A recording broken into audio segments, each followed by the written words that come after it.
All right, it's the Sunday after I got to try out the Friedman JJ Jr. for the first time and compare it to my SmallBox 50. I see a lot of reviews, sponsored, and they're always glowing and they're always in the studio. And one of the things that I realized recently is that people would prefer to hear it in its environment, even if it's through a crappy iPhone recording. They can still kind of tell, right? So I figured I'd do it on my gigs and make it real world. Try to take a different approach to letting people hear these amps other than a 57 through a recording interface made to sound its absolute best at every moment. I mean, let's take it on stage and see how it sounds there, because that's where it matters. And Dave says it himself. And it's true. I'll just kind of review the amp first. One of the things I really like, and I've always liked about the Friedman sound, is that it's made to cut in a mix, and the JJ Jr. is no different. In fact, it's more cutting than my SmallBox. I had it in the BE mode a good bit last night because, I love the high gain sound, the JJ HBE mode. I love that sound by itself, but in a mix, it's only really good for me as a lead sound.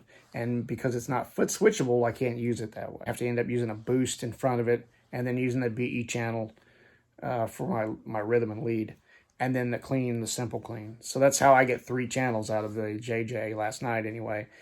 And that's how I get 3 channels out of my SmallBox. Like in the BE100, I really like the idea that you could switch between channels and then hit boost. Or in the Wildwood editions of the SmallBox. Of course, you can call and have any custom options done by Dave. And, if you wanted that option for the JJ, I'm sure you could get a foot switchable boost built in for a little more money. And you could also get custom toe legs, which why not, right? So let's talk about those channels. The simple clean, you can get the volume, you can crank that thing. It's brutal. But when you do get up about 4 or 5, you do get a little breakup. And that's just, I love super clean, like on my Plexi sound, like Plexi clean on my SmallBox. That's what I love. Just pristine clean, tube clean. That's awesome. The JJ BE mode, it is roughly the same sound, a little more cutting than mine on the SmallBox. And again, I have this theory about larger wattage amps, and this is probably, everybody knows this, and I'm sure this is just inherent with more headroom, but they just have a size to them, a width.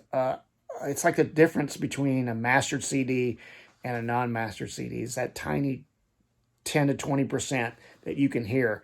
And that's the difference. You can hear that in the SmallBox versus the JJ. So if you are like me, you're a tone freak, and you want the best of the best, then you pay for the best of the best and get it.